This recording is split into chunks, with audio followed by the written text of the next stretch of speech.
Welcome, and thank you for allowing me to stay between your dinner and the one more session.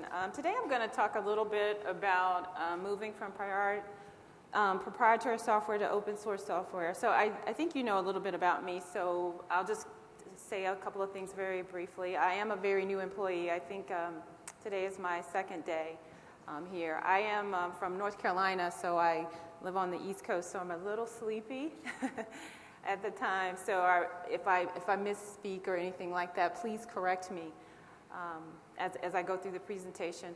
I previously worked at SAS for about 10 years, and then I was an old IBMer. And then before that, I was at the time it was called Bell Labs, but it was called Lucent. Then I think it kind of has transitioned into some other things now. So as I go through, please feel free to ask questions, or we can hold questions till the end. What I did was I tried to craft this talk as about 8 to 10 tips or pointers on how to transition to the open source environment. So some of these things maybe some of you know, but I hope I am able to give you at least one thing that you don't know. And I tried to keep it light, tried to keep it a little humorous. So I hope you enjoy. So, Brendan, why is that upside down? I did not put that in there. It's just showing like that. It's not supposed to be that way. Okay, we can pass that, but it does. On mine, it does not show that way. I promise you, on mine, it does not. Well, we can move past that one, but it's supposed to have open source on one side and proprietary software on the other, but maybe with the font change, it kind of, did its own thing. So we'll just kind of go with it. That's what I usually tell. I have twins. They're 2. And I just say, you have to go with it. Let's just go with it. So the idea of what this slide was supposed to convey is, open source goes one way and commercial software typically goes the other. And it doesn't have to be like that. A lot of companies now are trying to integrate with open source and look at things from a coexistence perspective. It is a struggle because a lot of people, as you know, they just have a bit more of angst when looking at open source. But hopefully these slides and after this presentation will give you a little bit of confidence in open source. So why? Why would you want to do open source? Well, we're talking about freedom from vendor control. For those of us that have worked at big tech companies, there's something called a release cycle. That's what happens. You have to release software at a specific time. And with open source, it's a very, very agile environment. It's very quick. You can actually do things in your own time. You can have freedom to run programs for your purpose. You can customize the program for your purpose. You're not limited to any type of release date or things like that. It's what I call it is you can do cutting-edge analytics right now. You don't have to wait. I know at some of the companies I worked for, we'd have like 1 to 2 releases a year. And, that was pretty aggressive because you have a lot of infrastructure and things like that you have to deal with. But again, with open source, you don't have that struggle. One of the things that you do have to pay attention to, and I was talking to some people about this earlier today, is that with open source, you have to deal with something called compliance or regulation issues. Some companies, especially in the banking sector and the healthcare sector, you have to maintain compliance and regulation issues. And so I would say to you is as you consider open source, know that that is something that you are going to have to pay attention to. So again, point 1 is why should you use open source? Because you can get freedom from vendor control. Now, a lot of times when I talk about converting to open source, people always come up to me and they say, well, I'm going to do it because it's free. Well, I'm not going to say nothing is free, but let me tell you, open source is not free. Anything that you do to me in the software market, if you're a software engineer, it requires some type of something that we might not want to say out loud, but it's called effort. You have to apply effort. You have to do something. So to say it is free is not necessarily true. If you want to say that, that's true. But you have to look at what's the total cost of ownership? You have to hire people that know about open source. How many people in here are willing to just go to a company and implement open source for free? You don't get paid, you don't do anything. Nobody, because that's ridiculous. It doesn't make sense. So when you look at an open source environment, it's not for free. You have to look at identifying and getting the software. That requires effort. You have to look at installing, pulling modules down. That requires effort. You have to look at training and finding someone who is going to be knowledgeable in open source or your technology. That requires effort, okay? So, what about what you're migrating away from? Looking at those things, it requires effort. So it will reduce costs, but it is not free. There is a cost to any type of migration that you do. Why would you want to do it? Again, you want to be responsive and competitive. Again, with any type of big company, you're going to have limitations from a release perspective. If you want the adoption of open source, it allows you to be very agile. It's very quick. It's very moving. I talked a little bit in a session today about you want to do analytics in real time. You do. That's what you want to do. You want to be able to customize as you see fit and not have to worry about that you can't change someone else's software. Now, in some instances, you may want to use a vendor that has a solution because that fits your solution. So in any instance, you should use what's going to fit your solution. Analytics, sometimes for big vendors, does that. But a lot of times an open source solution does exist that can address that too. But it's up to you and your business scenario. That's what you should look at. Is my use case going to apply to an open source solution? And if it does, then that's what you should consider. Okay. Tiptoe instead of rip and replace. That applies to any type of migration that you do. You don't want to totally go in and devastate your organization. You don't want to do that. I just moved back to North Carolina from, my husband and I were in New York, and when we had twins, we decided to kind of move to a different environment. So I don't know what caused us to think this, but we decided to not take any furniture with us. So that turned out to be a total disaster. Because when we got there, our thought was we were going to buy furniture. Well, it was snowing. Who would have thought that it would snow in North Carolina around that time, but it did. So we should have moved more gradually. We should not have totally ripped out everything that we've done, and that applies to a software migration too. You shouldn't start with everything. Start small. Start with a sandbox. Start with something that maybe your risk isn't that high, that you're confident in, and actually build on that. Always run a POC to get your feet wet. Do that. I mean, that's what it's not costing you a lot to actually implement, so you might as well actually do some things, take advantage of it, experiment. And one of the things I think is really important, it's always important to try to run 2 environments if you can. So run a little bit in the open source space and run something in your regular space. It makes the transition a lot easier for people to do. So again, tiptoe instead of rip and replace. Coexist with open source. So in my previous jobs, I talked about this all the time, trying to get people to understand that, you don't have to run away from new technology. You don't necessarily have to do that. I remember years ago when I was in school, we always programmed in C. That's what we wanted to. And then along came Java. And then there was a little bit of resistance, but that's what everybody's using now. And before Java, there was something called Smalltalk. I don't know if any of you remember that. I'm showing my age. But that revolution of object-oriented programming, it kind of took people a little bit back. And I think open source is the same way. It's no reason for you to do that. You have to embrace what it offers. If it doesn't fit, it doesn't fit. So utilize things that are to your advantage. I find that sometimes, too, is when you utilize open source, it kind of gives you a head start.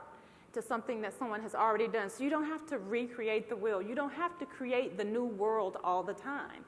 You can use something that's already out there that has a fresh start. The problem is getting buy-in from a lot of users.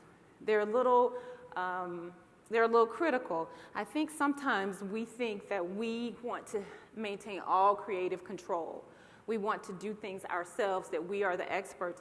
And a lot of times you are, but there's nothing wrong with utilizing things that are already there and customizing them to your approach.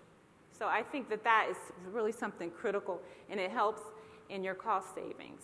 But again, you have to buy into the open source message. Any company that doesn't do that is going to struggle. So there's a quote. It's called, "A man convinced against his will is of the same opinion still." So try to convince people, or try to get buy-in from everyone that this is a new technology. It's really not new now. We've been talking about it for years. But this is something that is different, but it's good. It's something that we can try. And, everybody's talking about failing faster. If you fail faster, at least you'll know that something did or didn't work. Identical twins in open source is rare. But that doesn't mean that what you have is not going to give you what you need, or creating an open source solution. In some instances, precision might be a little different. If it doesn't work, it doesn't work. But in some instances, for your problem, it doesn't matter. And sometimes you have to decide that it's going to be different. My program is going to be different. My mindset is going to be different. But it's going to give me exactly what I need, and it's going to give me more control. So don't expect identical, but commit to doing something that will give you more flexibility. And I think one of the struggles that we have when we talk about open source is that people think that you're supposed to open the package or open the module, and it's going to run specifically. There is not any software that I know of that doesn't require testing. You have to test and test and test. At any type of company, IBM, SAS, Microsoft, Apple, they do unit testing.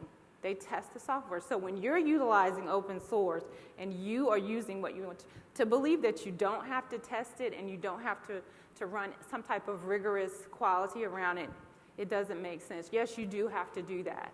You have to do that anyway with anything that you use. A bug is a bug is a bug. Typically, big vendors kind of get a trustworthy quality pass when they talk about software. And it's a little unfair if you think about it, because any type of software has a bug. So a bug with commercial software and a bug with open source is still a bug.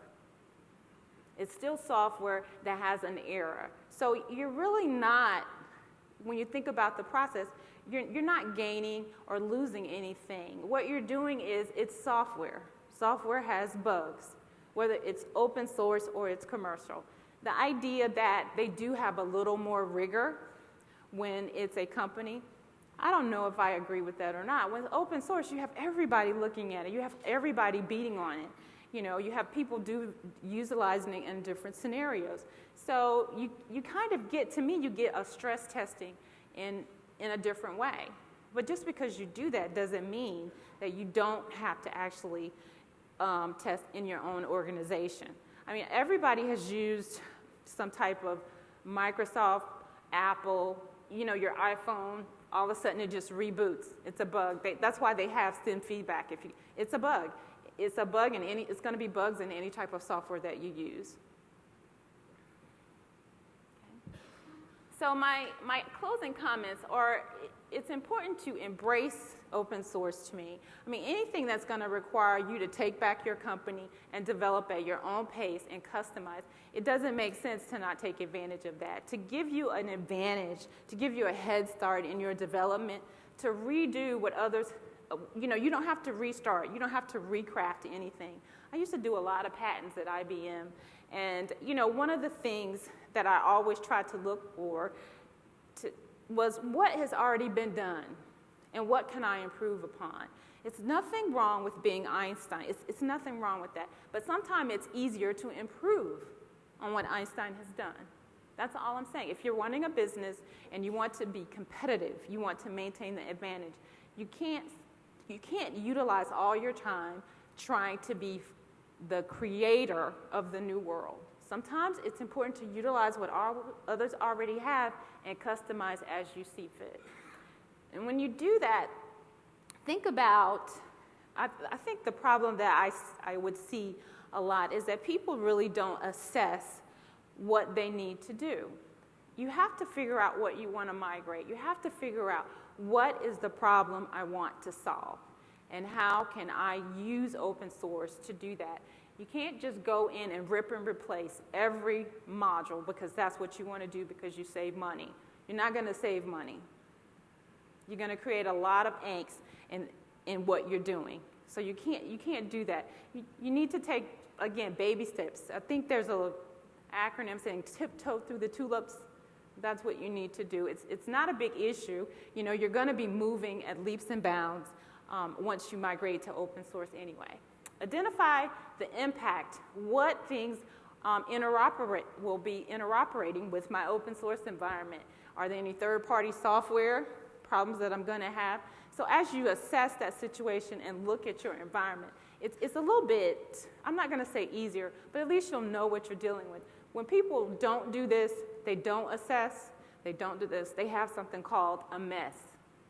That's what happens. So I think one of the things, like I said, that's really important is try to assess what you're doing and use things in a tool, in a sandbox, in a hybrid environment until you actually kind of get up and running. I told you it was going to be quick. Any questions, comments?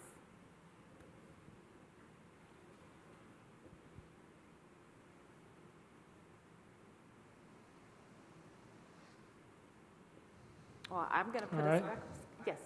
Yeah, I used SaaS before when I worked for UCLA Medical Center. Yeah, but currently, R probably more popular. So what you take about compare both SaaS and R? Yeah. So I used to work in competitive intelligence, and I feel that I get that question every day. That's what I would get that question every day when I was working about SaaS and R. I'm a computer scientist. I believe that open source is an excellent tool to utilize, and I believe that vendors should embrace open source, which includes R. That's the way I feel. I feel like there is no reason that should not be, I'm not going to say a standard because that would be a little bit too firm, but there's no reason that they can't coexist together.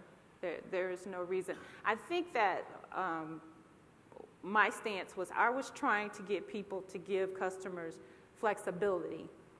In some instances, you have governance that might prohibit you from using open source because it's not quite ready for the governance that you need. But in some instances, you don't. And you should use what works for that particular situation. And in some instances, in a lot of instances, it's open source. It's not necessarily proprietary software.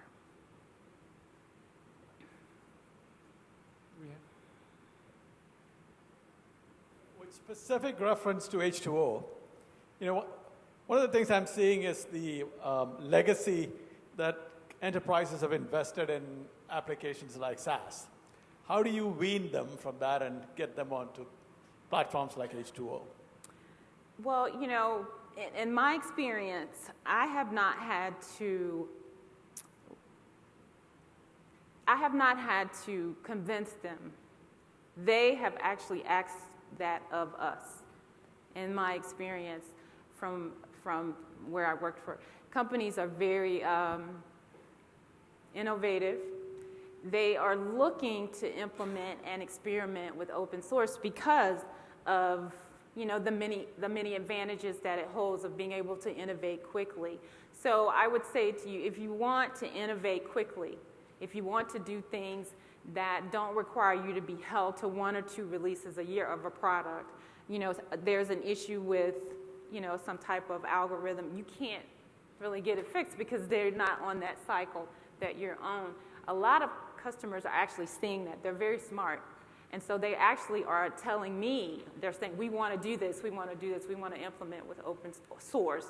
And so that has typically been the input that I've received, is that the customers are so savvy, sometimes it's scary. I say to myself, why do you want to do that? Why do you want to do that? Your infrastructure is working perfectly, you're getting the speed you want.